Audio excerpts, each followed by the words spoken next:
하나님의 말씀과 은혜를 나누겠습니다. 여러분 지난주 설교 기억하시죠? 지난주 설교에 이어서 오늘은 빛나고 깨끗한 세마포 옷을 입은 성도들의 모습에 관한 말씀 나누겠습니다. 2000년 전에 이 땅에 세워진 하나님의 교회는 날이 거듭할수록 부패하고 타락의 타락을 거듭했지만 그러한 가운데서도 하나님의 은혜로 남은 자들이 있어서 하나님께서는 그 남은 자들로 하여금 참다운 교회를 보존하게 하시고 그리스도의 계명을 지키는 성도를 지켜오셨습니다. 오늘 읽은 이 계시록 19장 이전에 시작된 그 큰 환란이 있는데 그 13장에 이르러서 용이 짐승에게 권세를 주고 용의 권세에 힘입은 그 짐승이 하나님과 성도들을 대적하며 땅에서 올라와서 수많은 큰 환란을 일으킵니다. 짐승은 땅에 사는 자들을 미혹해서 그 오른손이나 이마에 짐승의 표를 받게 합니다. 그리고 14장에 가면 여자와 더불어 더럽히지 아니하고 순결한 자, 어디든지 어린 양을 따라가며 처음 익은 열매로 어린 양과 하나님께 속한 자들, 즉 그 입에 거짓말이 없고 흠이 없는 14만 4천 명의 거룩한 성도들이 하늘에서 하나님의 보좌 앞에서 새 노래를 부르는 그 웅장한 장면이 나옵니다. 이 마지막 시대에 성도는 극명하게 두 부류로 나누어집니다. 그 하나는 환난 가운데에 우상에게 경배하고 666 그 이름의 표를 받는 자가 있는가 하면 또 하나는 그 무서운 환난을 인내로서 이기면서 하나님의 계명과 예수 믿음을 지키는 성도, 이렇게 두 부류로 극명하게 나누어집니다.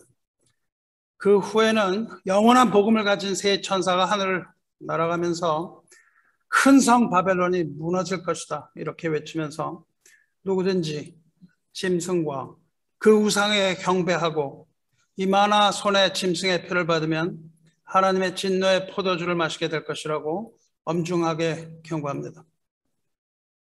그리고 15장에 가면은 마지막 재앙이 있고 하늘에서는 짐승과 그 우상과 그 이름의 수, 그 사람의 수 666을 이기고 벗어난 자들이 하늘에 있는 보좌 앞으로 가서 그 유리바다 앞에 서서 모세와의 노래와 어린 양의 노래를 부르며 하나님을 찬양하는 장면이 나와요. 그리고 하늘에는 증거 장막의 성전이 열리고 16장부터 7대접의 재앙이 시작됩니다. 7대접은 7나팔의 마지막 부분에 해당되며 큰 성 바벨론에 하나님의 진노의 잔이 부어지는 곳입니다. 그리고 17장에 이르러서는 큰 음녀 바벨론이 받을 심판에 대한 예언이 나오고 18장에 가서는 음녀 바벨론이 심판을 받아서 완전히 무너지고 맙니다. 그리고 19장에 가서 우리가 지난주에 돌아본 것처럼 그 환란이 끝나고 성도들에게 승리의 기쁨이 주어지고 성도들은 천사와 하늘의 장로들과 더불어 할렐루야 하나님께 찬송 올립니다. 요한이 그것을 보고 들을 때에 그들의 찬송은 아주 우렁차고 웅장한 찬송이었습니다. 허다한 무리의 음성과도 같고 많은 물소리와도 같고 큰 우레소리처럼 크고 웅장한 찬송을 들어요. 그런데 오늘 읽은 7절부터 시작해서 보면 그 노래를 부르는 무리들이 즐거움과 기쁨으로 찬송을 부릅니다. 왜 그렇게 즐겁고 기쁘냐 하면 어린 양의 혼인 기약이 이르렀고 어린 양의 아내가 자신을 준비했기 때문이다. 그렇게 이야기합니다. 천사가 사도 요한에게 말합니다. 기록하라. 어린 양의 혼인잔치에 청함을 받은 자들은 복이 있도다. 이것은 하나님의 찬송, 참되신 말씀이라. 오늘은 이 말씀으로 은혜 나누겠습니다. 이제 그 허다한 무리들이 찬양을 올리는 이유는 어린 양의 혼인 기약이 이르렀기 때문이라 그렇게 말하죠. 이 시기는 그리스도의 재림의 바로 앞순간입니다. 그리고 이 시점을 기점으로 환란은 막을 내립니다. 물론 그 환란의 원인인 그 악의 원흉들에 대한 마지막 심판이 남아있고 그 후에 그것이 기록되는데 이 대단원의 마지막을 장식하는 새하늘과 새 땅, 그리고 새 예루살렘과 어린 양의 혼인식이 있기 그 전까지 몇 장이 남아 있습니다. 그러나 지금 이 시점은 어린 양의 혼인 기약이 이르러서 어린 양의 아내가 자신을 준비한 시점입니다. 그래서 허다한 무리들은 크게 기뻐하고 하나님께 영광 돌린다, 이렇게 기록되어 있어요. 하나씩 살펴보겠습니다. 먼저 우리가 알아야 할 것은 여기서 찬송하는 이들이 누군지 알아야 됩니다. 찬송하는 이들의 특징은 즐거워하고 기뻐하며, 즐거워하고 기뻐하자고 서로 부추기는 그런 사람들입니다. 즐거워하고 기뻐하는 이들이 찬송을 부르는데, 즐거워하고 기뻐하는 이들이 누군지를 우리는 알아보아야 합니다. 이것을 알기 위해서는 우리는 원어를 좀 봐야 되는데, 원어를 보면요, 카리오멘 아갈리오멘 그렇게 써 있습니다. 뭐 그걸 알 필요는 없는데 이것은 명령문입니다.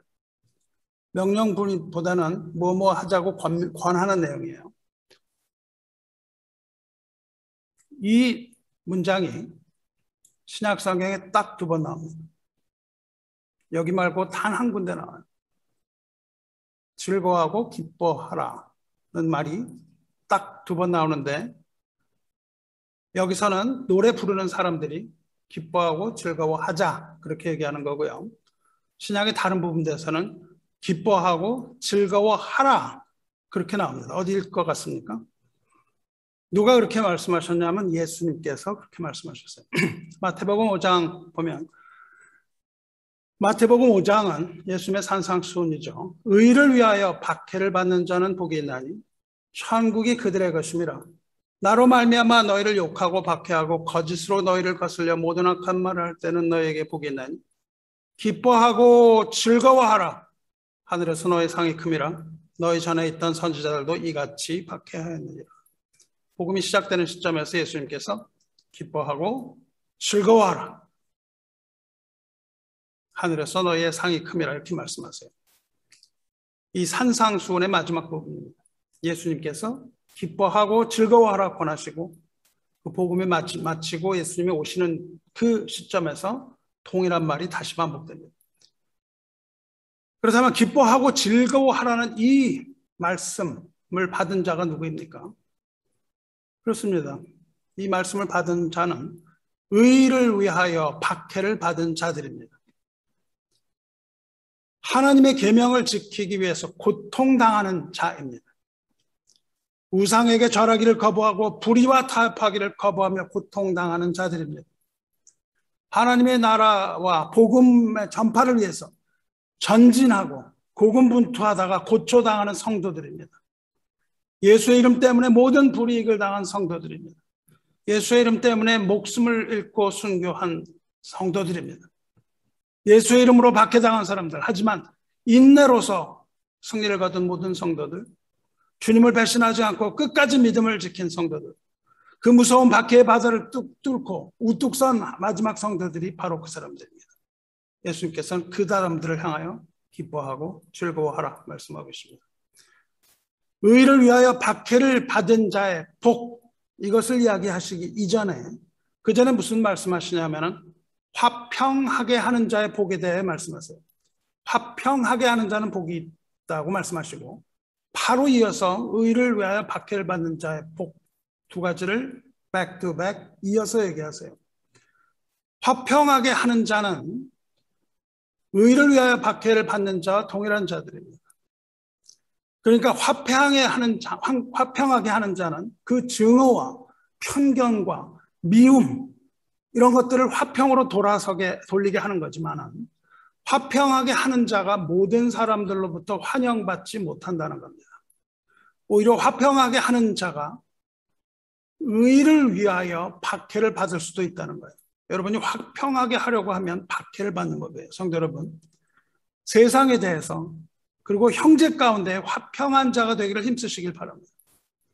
그러나 그 화평은 그냥 얻어지는 것이 아닙니다. 그 화평하게 하기 위하여 박해를 받아야만 화평이 이루어진다는 거예요. 화평하게 하는 자를 하나님의 자녀라고 부르시기 때문에 우리는 화평하게 하는 자가 되어야 됩니다. 하지만 화평하게 하는 자가 되기 위하여 먼저 박해를 받을 수도 있다는 것을, 그 진리를 잊지 마시기 바라요. 예수님의 제자들은 예수 안에서 경건하게 살려고 하는 자들입니다. 경건하게 살며 화평을 가져오고자 노력합니다. 그런 것을 위하여 우리 희생해야 됩니다.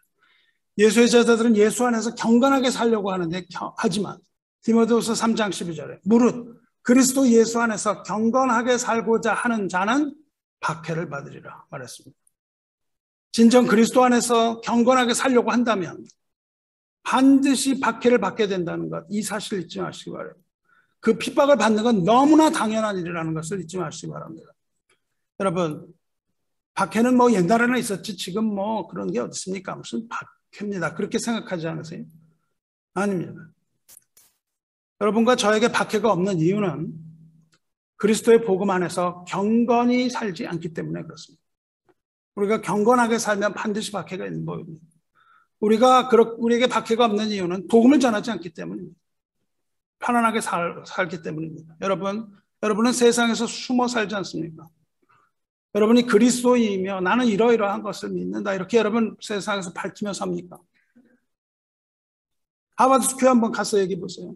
하버드 스퀘어 가서 동성애는 죄다 소리쳐 보십시오.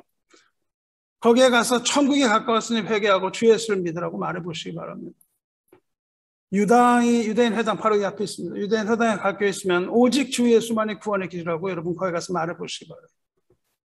두렵죠? 여러분 회사에서, 학교에서, 직장에서 복음을 전해 보시기 바랍니다. 과연 우리가 박해 없이 살 수 있는가? 이 세상에서 박해가 없을 것인가? 그렇게 얘기하는 나에게 조롱이 떨어지며 멸시가 없을 수 있는가? 여러분 이걸 확인해 봐야 됩니다. 여러분이 박해받지 않는 이유는 경건하게 살지 않기 때문이고 복음을 전하지 않고 숨어 살기 때문입니다. 예수 안에서 경건하게 살고자 하는 자는 박해를 받을 것이다 말씀하셨어요. 또 말씀하셨습니다. 11절 보십시오. 나로 말미암아 너희를 욕하고 박해하고 거짓으로 너희를 거슬려 모든 악한 말을 할 때에는 너희에게 복이 있나니. 그 앞에서는 의를 위하여 박해를 받은 자하고 바로 이어서 다시 말씀하십니다. 의를 위하여 박해를 받은 자, 나로 말미암아라고 바꾸세요. 이제 나로 말미암아라고 말씀하십니다. 예수께서는 예수님의 이름과 의를 동일선에 놓으십니다. 의라는 것은 곧 믿음으로 예수를 닮아가는 것이라고 말씀하고 계십니다. 의라는 것은 우리의 어떤 옳음을 말하는 것이 아니라 우리의 믿음으로 예수님을 따라가는 것을 의라고 말합니다. 예수님을 닮아간다는 것은 곧 예수님을 따라가는 것이며 예수님을 따라가는 자는 곧 제자입니다. 의로운 삶이라고 하는 것은 예수 제자의 삶을 살아내는 거예요. 그리고 제자는 바로 사랑을 실천하는 삶입니다. 너희가 사랑하면 이로써 모든 사람이 너희가 내 제자인 줄 알리라. 사랑은 제자의 길이요, 그것은 곧 우리 주 예수 그리스도의 삶입니다. 우리가 그리스도의 의로 가득하지 않으면 예수님께 충성을 고백할 수 없습니다. 주를 사랑하지 않고서 충성할 수 없습니다. 제자들은 예수를 사랑하는 사랑과 예수님에 대한 충성 때문에 박해를 받는 자들이에요. 죽어도 주를 위해 죽고 살아도 주를 위해 사는 새로운 세대가 우리 교회에서 일어나게 되기를 주님의 이름으로 축원합니다. 그리고 이제 12절 보시면, 마태복음 5장 12절 보시면 기뻐하고 즐거워하라, 여기서 말씀하시는 겁니다. 기뻐하고 즐거워하라, 하늘에서 너희 상이 큼이라. 너희 전에 있던 선지자들도 이같이 박해하였느니라 말씀하십니다. 주님께서 이 세상에서 일을 시작하셨을 때 기뻐하고 즐거워하라고 말씀하셨는데 마지막 요한계시록에서 정말로 기뻐하고 즐거워하는 무리가 나타납니다. 그 무리가 바로 요한계시록에서 나타나서 서로 화답합니다. 우리가 즐거워하고 크게 기뻐하며 그에게 영광을 돌리세요. 예수님의 말씀을 그대로 반복하는 거예요. 메아리로 반복합니다. 우리가 즐거워하고 크게 기뻐하며 그에게 영광을 돌리세요. 이 즐거움과 기쁨의 찬송이 하나님의 보좌 앞에 울려 퍼집니다. 우리가 알게 된 것처럼 물론 이들은 의를 위하여 박해를 받은 그리스도의 제자들이며 예수의 이름으로 욕을 얻어먹고 박해를 당하고 거짓으로 적대시하는 세력에게 포위당하고 그 악한 일을 다 감당하고 악한 말, 조롱하는 말, 비웃는 말을 다 들은 사람들이며 예수께서 복이 있다 하신 그 예수님의 제자인 것은 두말할 필요가 없습니다. 이 마지막 때에 기뻐하고 즐거워할 사람은 오직 예수님의 제자들 외에는 없다는 거예요. 그리고 예수님을 따라간다는 것은 아주 힘든 겁니다. 예수님을 따라가는 예수의 제자들은 이 세상에서 필연적으로 박해와 반대를 받게 될 텐데 너희 전에 있던 선지자들도 이같이 박해하느니라 말씀을 하세요. 제자들 역시 그 전에 받았던 선지자 반열에 서게 된다고 말씀하고 계시는 겁니다. 위대한 선지자들을 다 모두 박해를 받았습니다. 스가랴는 돌에 맞았고 예레미야는 채찍에 맞았으며 이사야는 톱으로 켜 죽였습니다. 죽임을 당했습니다. 이 사도들도 동일한 박해를 받았습니다. 베드로는 십자가에 거꾸로 매달려 죽었고 도마는 창에 찔려 죽었고 바울은 목베임 당했습니다. 예수를 믿고 그의 계명을 지키는 제자들은 하늘에서 선지자들과 사도들의 반열에 들어가게 된다는 겁니다. 오직 그 박해를 이겨낸 자만이 하나님의 나라에서 그와 같은 상급을 받게 된다는 거예요.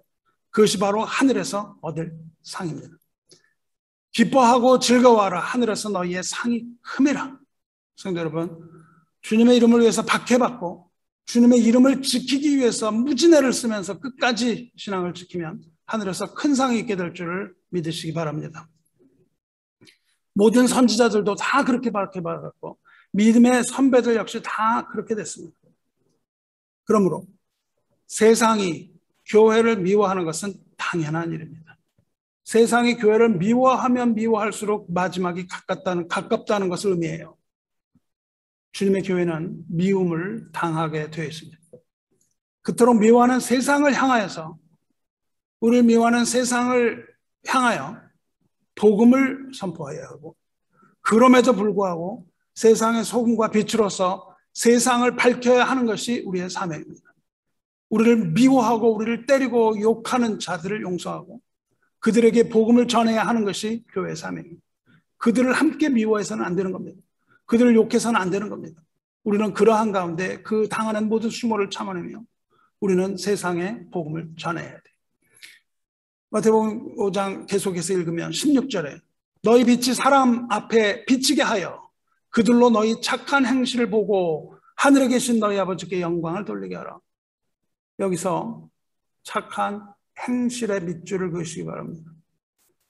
어떠한 박해 가운데서도 기뻐하고 즐거워하며 하나님의 상급을 바라는 자, 의를 위하여 박해를 받는 자, 그리고 그럼에도 불구하고 그 착한 행실을 보이는 자는 복이 있나니 천국을 소유하게 될 것을 굳게 믿으시기 바랍니다. 요한계시록 말씀 다시 보시기 바라요. 7절에 우리가 즐거워하고 크게 기뻐하며 그에게 영광을 돌리세. 예수께서 말씀하신 대로 이들은 이 찬송하는 무리는 즐거워하고 기뻐합니다. 그러나 즐거워하고 기뻐할 뿐만 아니라 하나님께 영광을 돌리자고 서로 권해요. 예수께서 명령하신 그대로 하는 것을 알 수 있습니다. 어떻게 우리가 하나님께 영광 돌릴 수 있겠습니까? 여러분, 영광을 어떻게 돌립니까? 너희 빛이 사람 앞에 비치게 하여 그들로 너희 착한 행실을 보고 하늘에 계신 아버지께 영광을 돌리게 하라. 영광을 그들로 하여금 행실을 보게 하여 하나님께 영광 돌리게 하라는 겁니다. 하늘 아버지께 영광을 돌리는 길은 우리의 빛이 사람 앞에 비치게 하는 길이며 그것은 곧 우리의 착한 행실이라고 말하고 계세요. 착한 행실이란 무엇입니까?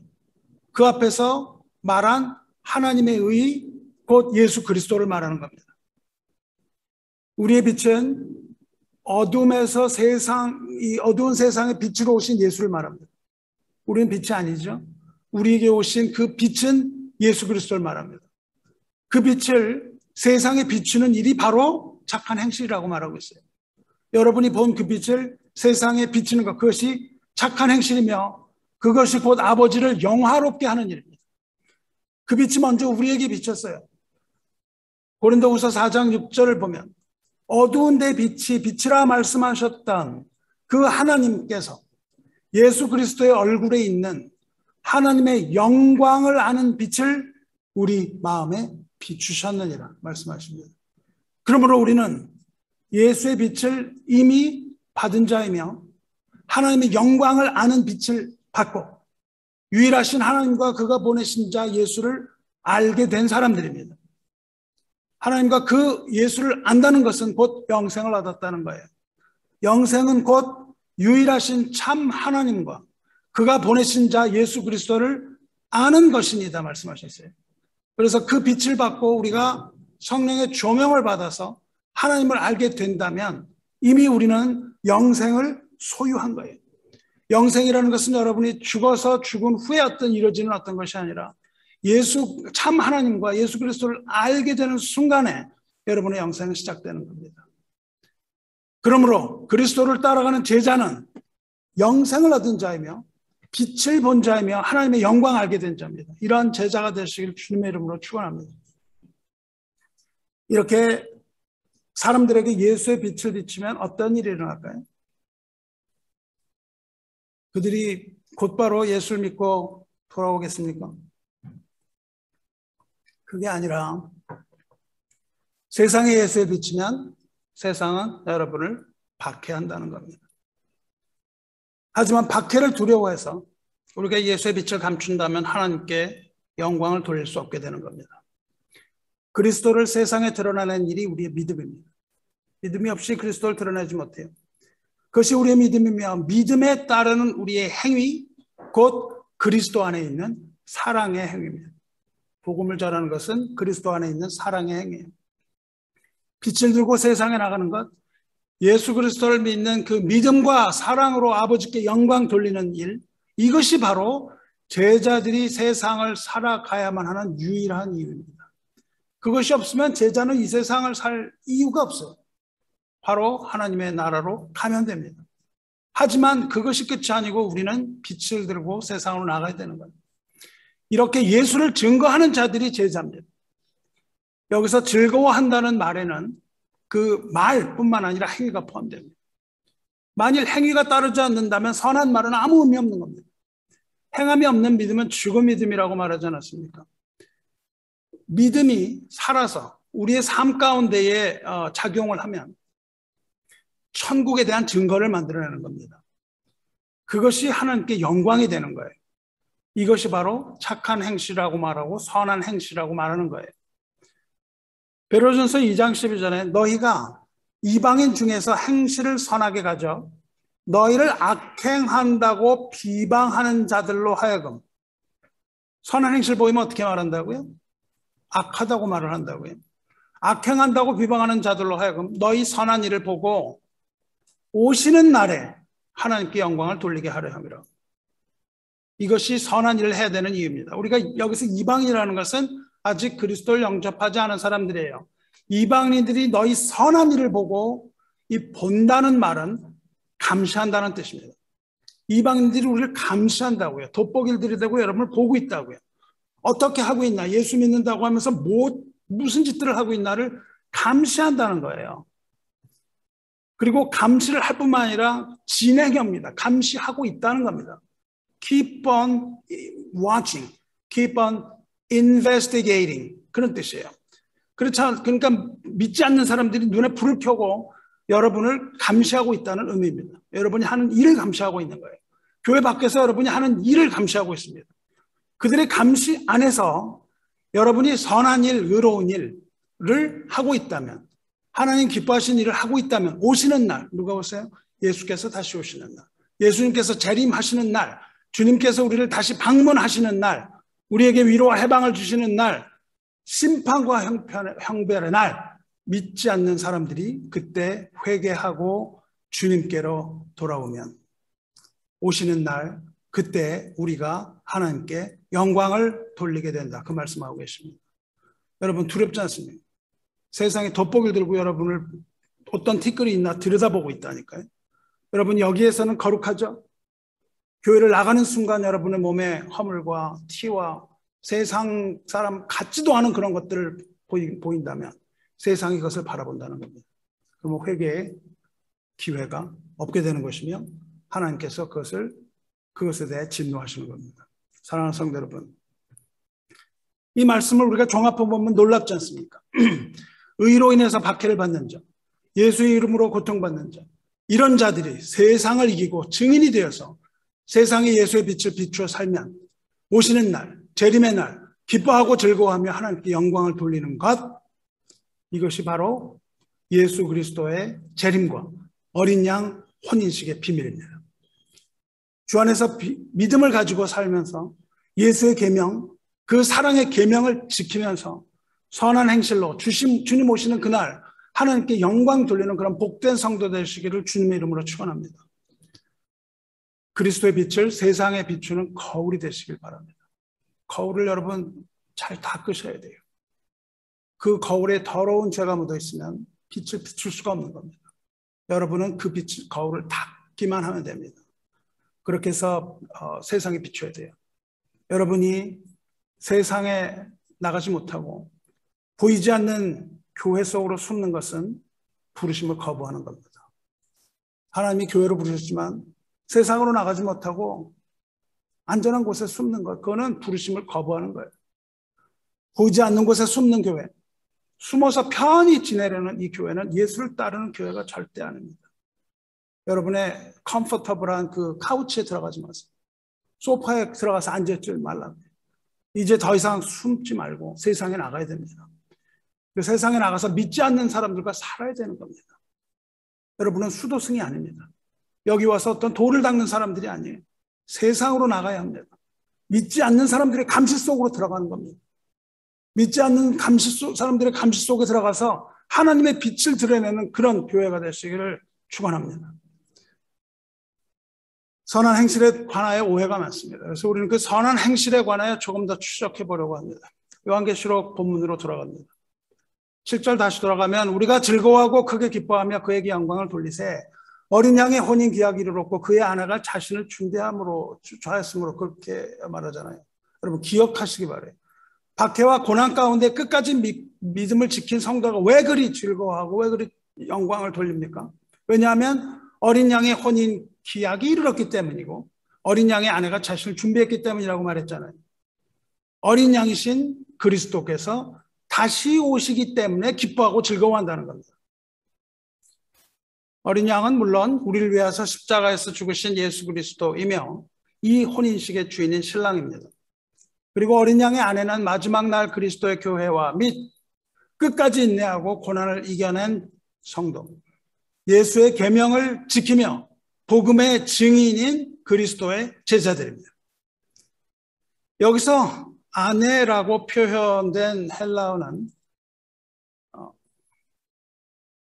우리말 번역에는 그냥 아내라고 번역을 했지만 헤이그네라는 말은 아내라기보다는 여자라는 뜻입니다. 처녀를 뜻합니다. 다시 말하면 이 교회는 아직 혼인식을 치르지 않았어요. 어린 양의 약혼녀라는 뜻입니다. 이스라엘의 법에 따르면 약혼한 사이도 신부 혹은 아내라고 부를 수 있습니다. 그러므로 번역이 잘못된 것은 아닙니다. 아내라고 부를 수 있어요. 약혼녀를 아내라고 부릅니다. 그러니까 지금은 어린 양의 혼인 기약, 즉 약혼의 기간입니다. 이제 약혼의 기간이 지나면 완전한 종말이 옵니다. 완전한 종말이 와서 어린 양과 신부의 혼인이 이루어지는 것이 마지막 종말이에요. 그것이 세상 마지막 중에 마지막, 말세지말이 바로 그 시점을 말하죠. 그런데 우리는 여기서 혼인 기약이라고 말한 것을 이해해야 돼요. 혼인 기약이라고 말했어요.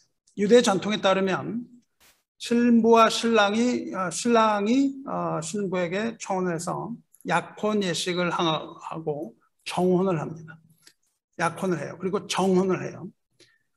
정혼을 하면은 아내는 신랑에게 순결을 지킬 의무가 생기고 또한 충실할 것을 맹세합니다. 그런데 신랑이 신부를 집으로 데려오기 위해서 지참금을 지불해야 돼요. 그래서 신랑은 집에 머물다가 지참을 가지고 신부를 데리러 옵니다. 그러면 신부는 다시 자기를 데리러 올 신랑을 맞이하기 위해서 정결하게 자신을 준비하며 기다립니다. 지금 그 시점입니다. 자, 이제 기억하시기 바라요. 어린 양 예수께서 신랑이시고 약혼한 신부는 교회입니다. 교회는 전부 여자로 표현돼요. 약혼한 신부는 교회이며 또한 구원받은 성도라는 사실을 기억하시기 바랍니다. 그렇다면 오늘 이 계시록의 시점에서 신랑은 신부와 함께 있지 않습니다. 신랑과 신부가 함께하는 결혼식이 아니고 결혼의 기약에 이른 때예요. 신랑인 어린 양 예수께서는 이 시점에서 신부인 교회를 이 땅에 남겨둔 채로 승천하셔서 아버지 집 하나님의 보좌 우편에 앉아 계십니다. 신랑은 지금 이 신부, 교회와 함께 하시지만 그런 의미가 아니라 하나님은 언제나 우리와 함께 하시지만 그 신랑이 이 교회를 남겨두고 승천하시고 하나님 보좌 우편에 앉으시고 성령을 보내주셨어요. 예수께서는 이 사실을 이렇게 말씀하십니다.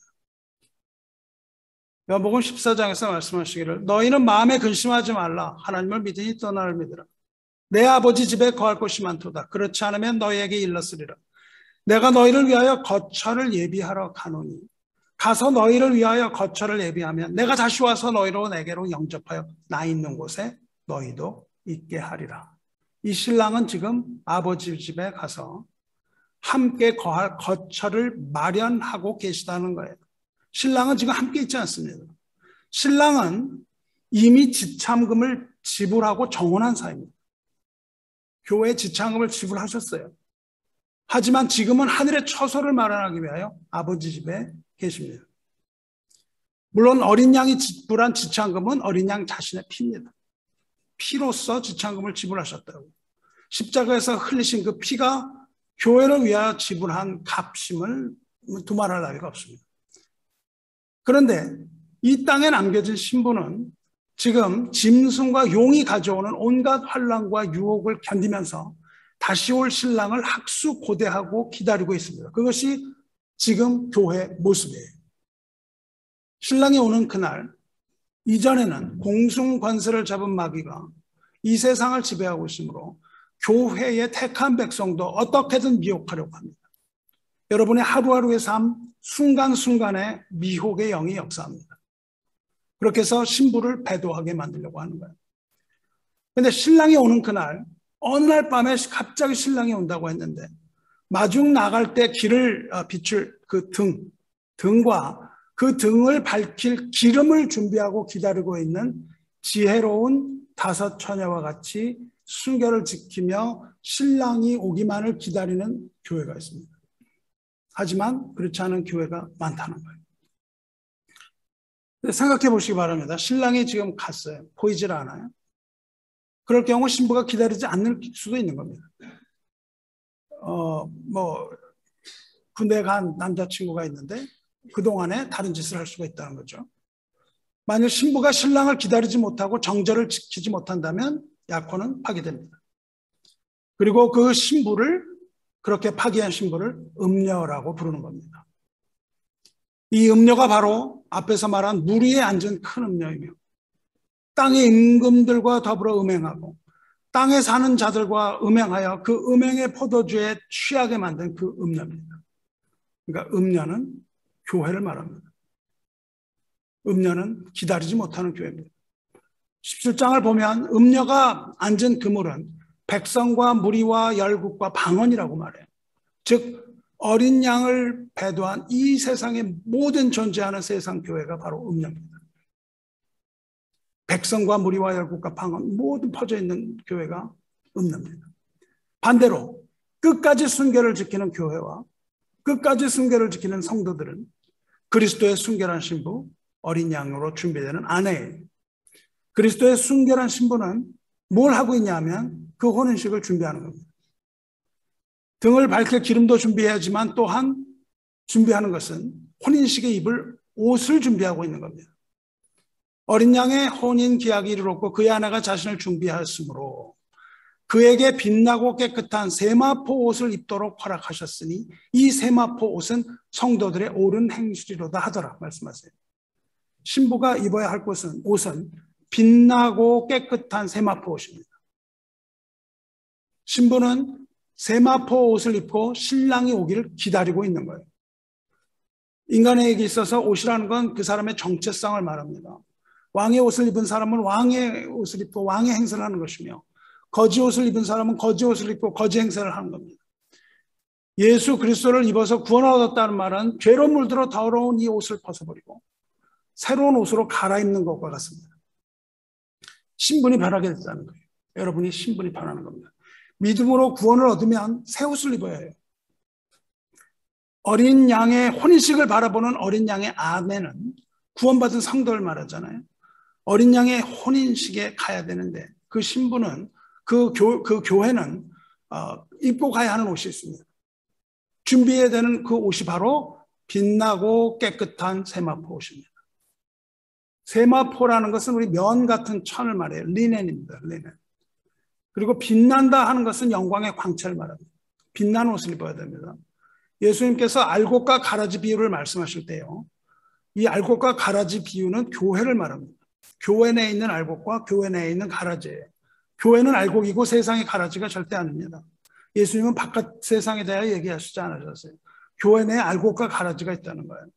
그런데 그 알곡과 가라지 비유를 말씀하실 때 악인들은 풀무불에 던져 넣으리니 거기서 울며 이를 갖게 될 것이다. 그렇게 말씀하세요. 하지만 의인들은 어떻습니까? 의인들은 자기 아버지 나라에서 해와 같이 빛나리라. 귀 있는 자는 들으라. 이렇게 말씀하셨어요. 의인들은 빛나게 되는 거예요. 마지막 날에 빛이 난다는 겁니다. 아버지 앞에서 이렇게 아버지 나라에서 해같이 빛나는 그 영광이 바로 빛나는 세마포 옷이죠. 그러니까 세마포 옷을 입은 그리스도의 순결한 신부는 해같이 천국에서 빛나는 거예요. 그런데 이 신부되는 그 교회가 입게 되는 그 세마포는 빛이 날 뿐만 아니라 깨끗한 세마포입니다. 깨끗하다는 말은 신실함과 충정과 정결함을 말해요. 이 신부가 입을 세마포는 빛나고 깨끗한 옷입니다. 그렇다면 누가 이 세마포 옷을 준비했을까요? 세마포 옷은 신부가 준비하는 것이 아닙니다. 여기에 이렇게 되어 있죠. 그에게 빛나고 깨끗한 세마포 옷을 입도록 허락하셨으니 그렇게 말씀하셨습니다. 그러니까 이 세마포 옷은요, 신부가 스스로 준비하는 것이 아니고 주님께서 입도록 허락해 주신 겁니다. 하나님께서 교회에 세마포 옷을 주신다는 거예요. 그 옷은 주님께서 주신 옷입니다. 그런데 주시기 전에 어린 양의 피로 씻어서 주셨습니다. 어린 양의 피로 씻은 일은 계시록 7장에 나오죠. 하나님의 인을 받은 14만 4천의 무리가 어린 양 앞에 설 때 그 속에서 외칩니다. 구원하심이 보좌에 앉으신 우리 하나님과 어린 양에게 있도다. 이렇게 소리칠 때 그때 모든 천사가 보좌 앞에 엎드려서 하나님 앞에 경배하며 화답합니다. 아멘. 찬송과 영광과 지혜와 감사와 존귀와 권능과 힘이 우리 하나님께 세세토록 있을지어다. 아멘. 이렇게 화답해요. 이 14만 4천의 무리들이 하나님의 인을 받은 자들입니다. 이들은 하나님의 보호하심 안에서 짐승의 표를 받지 않는 사람들이에요. 짐승의 표를 받든지 하나님의 인을 받든지 둘 중에 하나입니다. 하나님의 인을 받지 않으면 짐승의 표를 받게 되어 있습니다. 아무리 발버둥을 쳐도 소용이 없습니다. 우리는 하나님의 인을 받아야 돼요. 그 하나님의 인을 받을 때까지 하나님께서 이 땅에 바람을 불지 않으십니다. 천사들로 하여금 보호하세요. 그리고 하나님의 인을 받을 모든 사람이 다 인을 받을 때까지 기다리십니다. 이것이 바로 구원받은 성도들이에요. 그리고 독수리 날개에 실어서 안전한 장소로 피신하게 하시는 하나님의 능력을 따라서 하나님의 인을 이마에 받은 성도들입니다. 사랑하는 성도 여러분, 마지막 날에 성도는 이마에 하나님의 인을 받은 성도와 혹은 그 이마나 오른손에 짐승의 표를 받은 사람들로 나누어집니다. 정결한 신부로서 이마에 하나님의 인을 받은 이 무리에 속하시기를 주님의 이름으로 축원합니다. 흰 옷을 입는 이 수많은 사람들이 나오는 것을 요한이 봅니다. 요한이 보고 아주 놀라죠. 그랬더니 장로 중에 하나가 요한에게 묻습니다. 이 흰 옷 입은 사람들이 누구냐? 그리고 이 사람들은 어디서 왔느냐? 물어봐요. 그러니까 요한이 어리벙벙해서 대답합니다. 내 주여 당신이 아시나요? 그러니까 장로가 대답합니다. 이 인은 큰 환난에서 나오는 자들인데 어린 양의 피에 그 옷을 씻어 희게 하였느니라. 그렇게 말합니다. 그렇습니다. 어린 양의 신부가 입게 될 옷, 그 빛나고 깨끗한 세마포 옷, 그 신부의 옷은 오직 그 남편이 주는 그 어린 양의 피로 정결하게 된 흰옷이에요. 그래서 빛나고 깨끗한 세마포 옷이라고 말합니다. 이 옷을 입어야만 신부로서 준비가 된 거예요. 그리고 신부가 입어야 하는 그 옷이 무엇인지 천사가 설명합니다. 이 세마포 옷은 성도들의 옳은 행실이로다 말합니다. 이 세마포 옷이 성도들의 옳은 행실이에요. 그렇습니다. 어린 양의 신부, 하나님의 교회가 입어야 될 옷은 우리들의 옳은 행실이에요. 우리는 옳은 행실을 입어야 혼인식에 참석하는 거예요. 예수께서 말씀하신 그 착한 행실, 이방인에게 보여 하나님께 영광을 돌려야 할 그 선한 행실과 유사하고 세상을 비추는 그 착한 행실과 같은 행실입니다. 그런데 여기서는 옳은 행실이라고 말해요. 옳은 행실이라는 말은 직역하면 의의 행실이라는 뜻입니다. 의로운 행실이에요. 이것은 의 그 자체와는 조금 다릅니다. 이 옳은 행실을 헬라어로 보면은 디카이오마라고 불러요. 디카이오마라고 그러는데 의는 디카이오스네라고 그러면 조금 다릅니다. 거의 비슷한데 조금 달라요. 그러니까 의 자체를 말하는 것이 아니라 그 의와 함께 동반하는 행위, 그 두 가지를 뭉뚱그려서 옳은 행실이라는 한 단어로 얘기합니다. 여러분 아는 바와 같이 의는 곧 믿음을 말하죠. 의는 오직 믿음으로 말미암아 살리라. 여러분이 구원받는 건 믿음 때문입니다. 그런데 옳은 행실, 이 의의 행실은 그 믿음뿐만 아니라 믿음으로 말미암는 선한 행위를 다 합친 거예요. 말로만 하는 죽음 믿음이 아니라 행함이 있는 살아있는 믿음. 그것이 여러분이 입어야 되는 옷입니다. 행함이 있는 살아있는 믿음이야말로 우리를 천국에 합당한 신부로 허락하는 하나님의 인입니다. 이것이 없이는 하나님의 나라를 보지 못합니다. 어린 양의 신부로서 자격을 박탈당하기 때문에 그렇습니다. 옳은 행실, the righteous deed는 그리스도의 십자가를 받아들이며 예수를 구세주로 영접한 사람들의 선한 반응이에요. 반응해야 됩니다. 믿음이 있으면 여러분이 반응을 하셔야 돼요. 그것은 수없이 많은 박해와 어려움 속에서 남편을 위해서 지키는 정절을 말합니다. 인내와 충성으로서 신랑을 기다리는 신부의 아름다운 모습입니다. 신부가 입을 세마포 옷은 어린 양에 대한 믿음을 저버리지 않고 그 믿음을 지키는 교회가 입을 옷이에요. 14장 12절에 성도들의 인내가 여기 있나니 그들은 하나님의 계명과 예수에 대한 믿음을 지키는 자니라. 신부의 세마포 옷은 신앙을 지키는 성도들의 인내입니다. 인내로서 믿음을 지키는 성도 되시기를 축원합니다. 천사 또 말합니다. 기록하라. 어린 양의 혼인잔치에 청함을 받은 자들은 복이 있도다 하고 또 내게 말하되 이것은 참되신 말씀이다. 할렐루야. 여러분 뭘 생각하십니까? 어린 양의 혼인잔치에 청함을 받은 자들은 복이 있도다. 이 말씀 들으면 여러분 뭐가 생각나세요? 주님께서 이 부분에 대해 말씀하셨잖아요. 마태복음 22장에 예수께서 다시 비유로 이르시되 천국은 마치 자기 아들을 위하여 혼인잔치를 베푼 어떤 임금과 같으니 말씀하십니다. 하나님 아버지께서 그 아들을 위해 베푸신 그 혼인잔치를 베푸신 왕은 그 종을 보내 사람들을 혼인잔치에 오라고 청하죠. 그렇지만 마침 끝끝내 사람들이 오지 않아요. 끝끝내. 그러자 다시 다른 종들 보냅니다. 청한 사람들에게 와서 기뻐하고 즐기라. 하지만 돌아보지도 않고 일하러 갑니다. 기뻐하고 즐기라 했는데 오지 않아요. 여기서 청함을 받은 자들은 물론 유대인을 말하고 처음 받은 종들은 세례 요한을 포함한 구약의 선지자들이고 그렇지만 그들은 그 말씀을 듣고 혼인잔치에 가는 것이 아니라 보낸 종들을 죽이죠. 또다시 보냄을 받은 종들이 있는데 또다시 보냄을 받은 종들은 신약시대 사도들, 복음을 전한 전도자들이고 그런데 그들도 모두 죽입니다.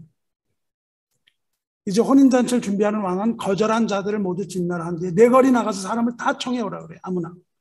누가 복음을 보면 청함을 받은 이들, 마구 가서 청함을 받은 이들 자들이 누군지 잘 나와요. 가난한 자들과 병신들과 맹인들과 전은자들 그렇게 말합니다. 이것은 유대인들이 혐오하고 죄인이라고 하던 그들입니다. 이제 이 사람들이 왕의 초청을 받아요. 왕의 진노는요, 자격이 없는 자들을 무조건적으로 초대하기 이르렀고 차별 없이 초청하게 됐습니다.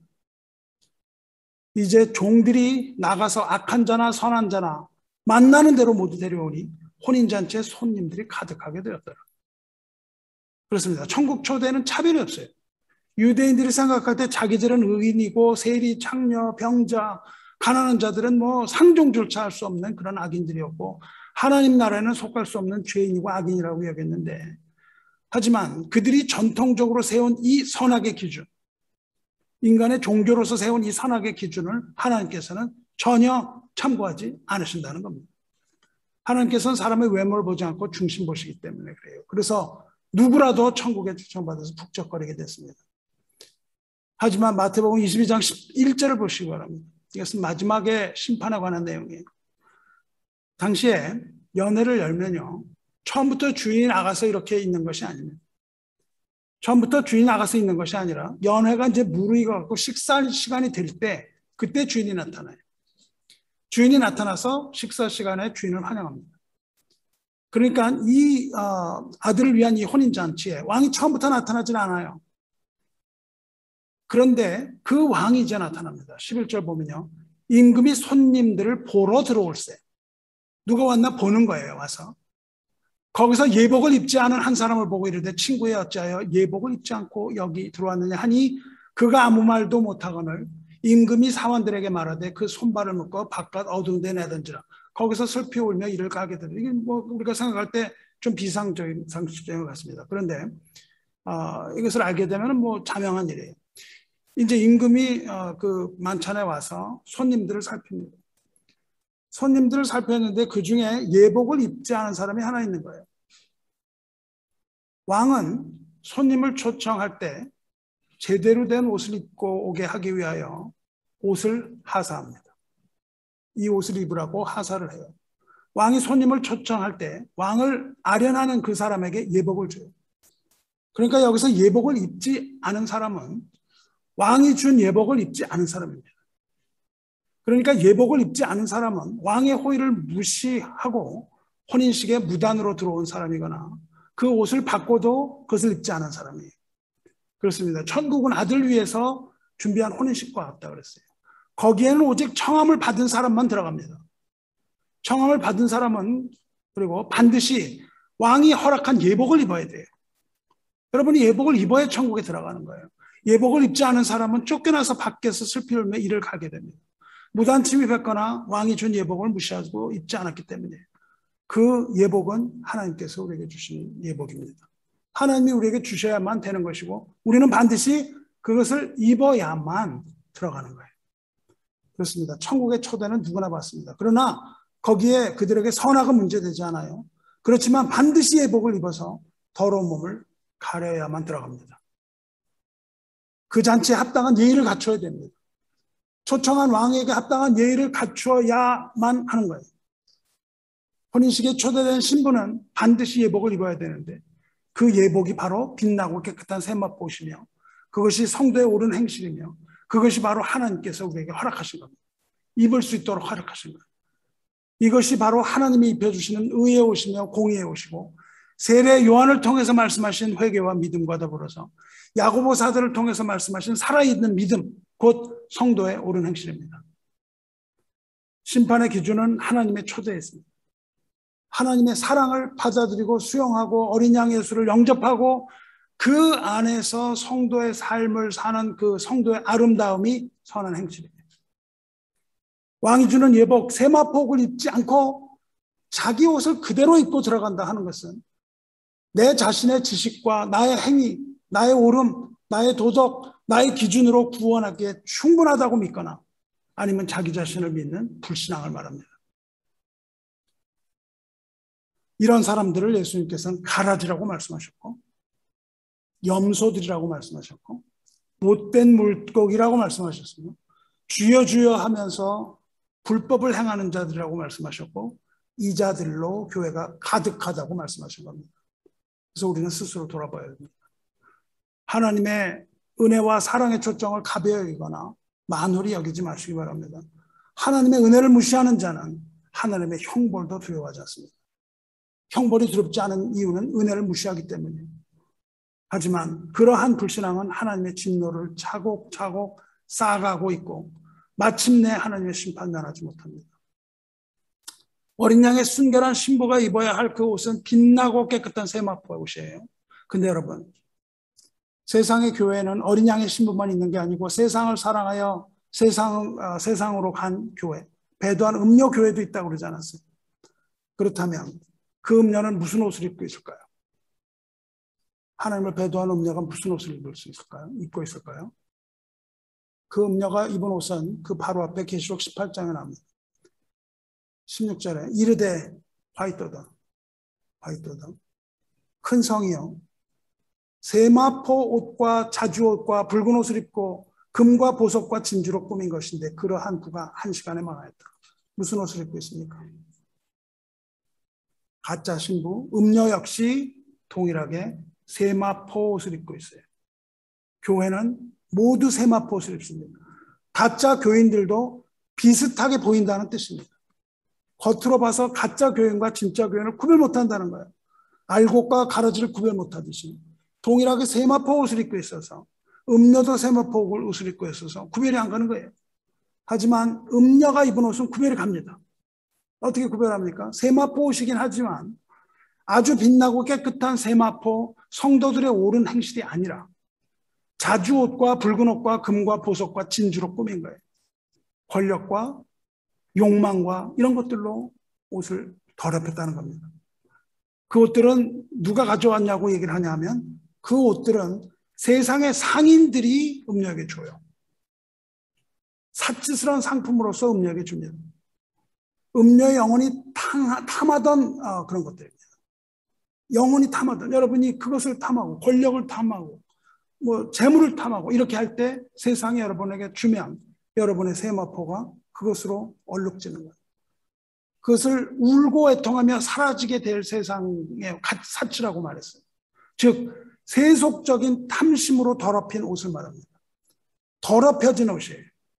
비록 그것이 세마포 옷이라 할지라도 그들은 천국에 들어가지 못합니다.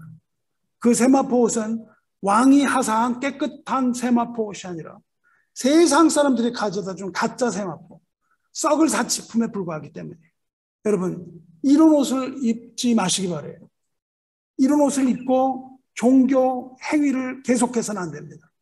여러분이 입어야 할 옷은 빛나고 깨끗한 세마포 옷, 즉 여러분의 옳은 행실이라야만 하는 거예요.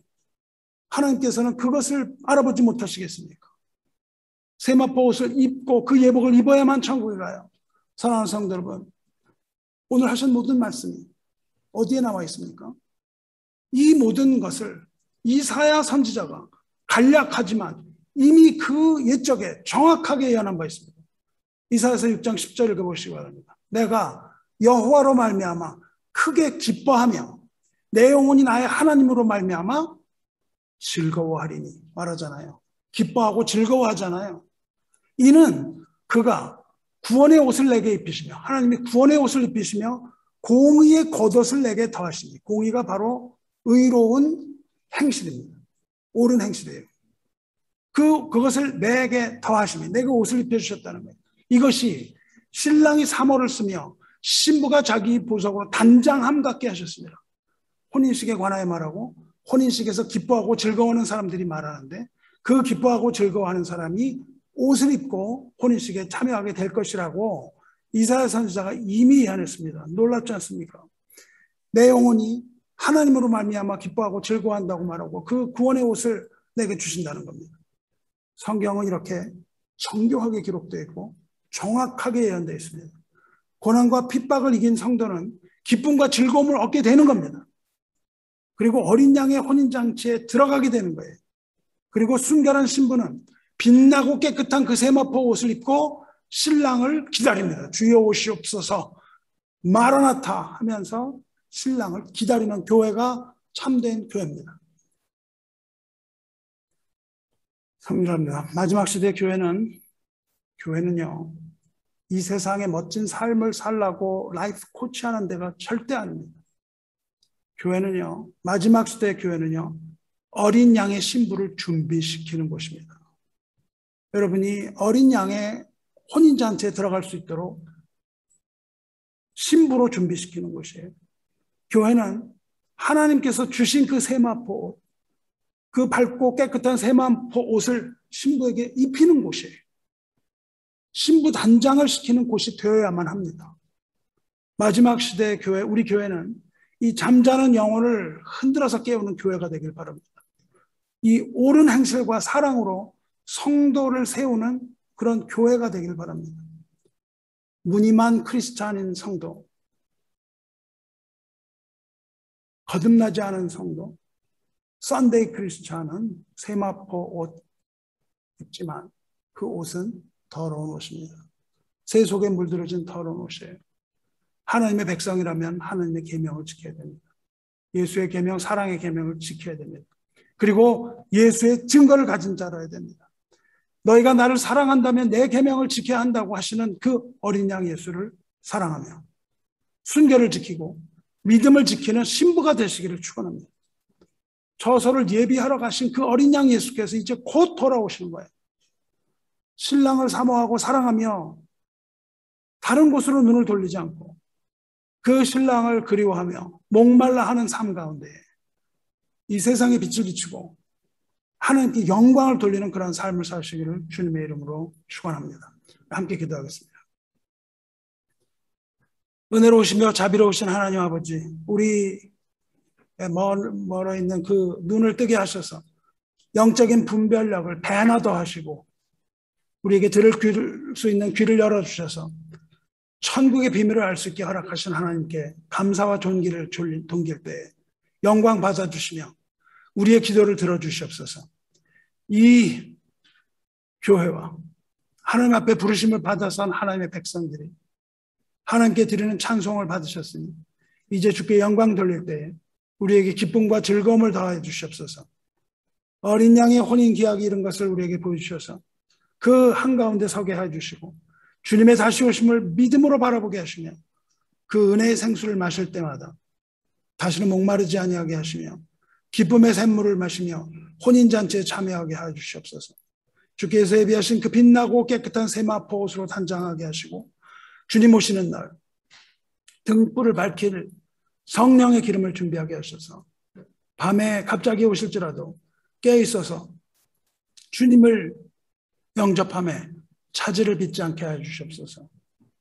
우리가 숨어서 우리 자신을 감추고 안전한 곳에 숨어 있는 것이 아니라 우리 자신을 드러내고 세상에 나가서 비록 핍박과 박해를 받을지라도 예수 그리스도의 복음을 전하는 그러한 성숙한 교인이요 알곡이 되게 하시옵소서. 교회가 기름을 준비하고 기다리오니 어서 오시옵소서. 하늘의 구름만 이뤄도 주님 오실까 고대하오니 옳은 행실의 옷, 구원의 옷, 공의의 옷, 사랑의 옷을 입고 기다리오니 주여 지체하지 마시고 속히 오시옵소서. 하나님의 어린 양이며 우리의 신랑 되신 우리 주 예수 그리스도의 귀하신 이름으로 기도드리옵나이다. 아멘.